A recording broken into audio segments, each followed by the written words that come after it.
Welcome to your channel Pharmacypedia. In this session, we are going to discuss about National Program for Prevention and Control of Deafness. This topic has been taken from Unit 3 of Social and Preventive Pharmacy. If my dear students, if you have still not subscribed to my channel Pharmacypedia, please do like, share and subscribe to my channel Pharmacypedia for getting further updates and important informations about pharmacy. So without wasting the time, let us begin. So, hearing loss is considered one of the most common sensory deficiency in humans, and nowadays it is being rated as second most leading cause for years lived with disabilities. So, the topmost is the depression. Depression is followed by the hearing loss. So, as per the WHO estimate, in India there are approximately 63 million people who are suffering significantly from auditory impairment. So, noise is one of the most insidious of all the industrial pollutants involving everyday day to day life. So, hearing loss is one of the major loss, and the people really suffer from it. So, in taking into that consideration, the government of India launched the hearing loss program. Now, occupational hearing loss generally includes the acoustic, traumatic injury, and noise induced hearing loss. So, noise induced hearing loss is second most common acquired hearing loss after age related loss. So 50% of the causes of hearing impairment are generally preventable and can be corrected surgically and can be rehabilitated with the use of hearing aids, speech and hearing therapy. So let us try to figure out what are the different causes of hearing. One of the most important is the aging factor, followed by the occupational hazards. Sometimes waxes in the ear also contribute to the hearing loss. Chronic ear infections, certain disease, hole in the tympanic membrane, or the growth and masses in the ear and bones, and sometimes due to cancer also. Now, what are the different types of deafness? Basically, they are being divided into three types. The first is the conducting deafness. This is caused due to the defect in the conducting mechanism of the ear, namely external and middle ear. Second is the sensory neural deafness, also known as perceptive deafness. This is caused due to the lesions in the labyrinth, eighth nerve, and central connections. It also includes the psychogenic deafness. The third is the mixed deafness. So it is a combination of conductive deafness and the sensorineural deafness. Now let us try to understand the government initiative. This program was initiated in the year 2007 on a pilot scale. And first it was being introduced in 25 districts of 11 states and 7 union territories. So in the first phase manner, the program was extended to 203 districts of 20 states, union territories by 2012. So you can see it rise from 25 to 203 districts. In the 12th five-year plan, it was further proposed to expand this program to additional 200 districts. So this was being done in a phased manner, probably covering all the states and union territories by 2017.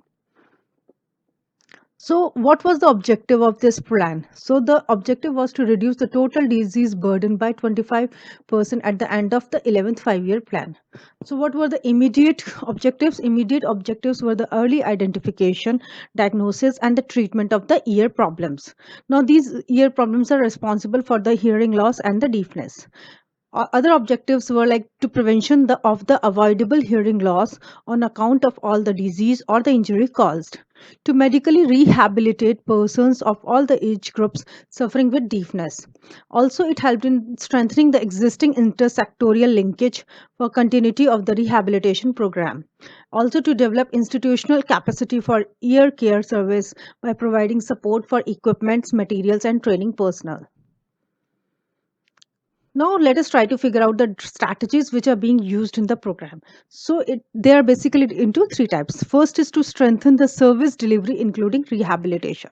As I've discussed in the mental health program also, it focused on the rehabilitation and to develop human resources for ear care. Also to promote outreach activities and publicly awareness through innovative and effective IEC techniques strategies with special emphasis on the prevention of deafness.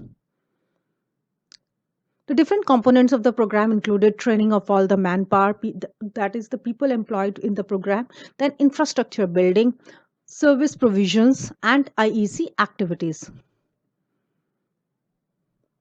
The program was implemented and it was mainly focused to improve the activity on the district hospital scale. It is further strengthened through the training of proper ENT doctors, audiologists, and they will be provided with the equipments for proper diagnostic, therapeutic, and rehabilitation activities. Now, the centers were developed into the Center for Excellence, and it was also planned to have the state medical colleges which can support the program. So, at the doctors at the primary health centers were also given training properly about the basic diagnostic equipments, and they were being enabled to diagnose, treat, and refer the patients requiring particular treatments. The multi-purpose workers at the sub-central levels and the gross level functionaries, including Mahila Mandals, were sensitized about the program and also facilitated in creating awareness and mobilizing communities. The school health system also played a very important role in the program. The ear checkup was being done at the public health centers. Now, there are various widely screening tests which are being utilized these days for the detection, early detection. That is about the conducting the audiometry, BARA test, brainstem evoked response audiometry, which is highly simple, automated, and reliable. But the cost is the prohibiting factor to make it available in all the spaces. Talking about the screening test, the second screening test being widely utilized is the behavioral observation audiometry BOA, and it is basically utilized to assess the baby's response to different frequency, intensity, and duration of sounds presented. So, a newborn baby responds by either eye blinking or widening, and sometimes due to arousal, eye blinking, eye shifting, and it is used to detect to indicate hearing impairment in early life.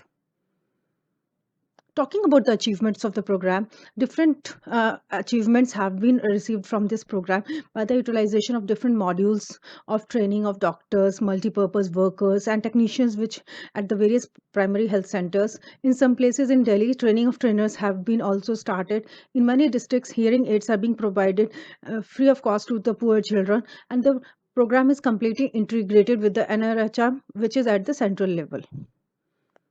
So these are the main highlights of the program. Thank you so much for watching the video. Please do like, share and subscribe to my channel Pharmacypedia for getting further updates and notifications. Thank you so much.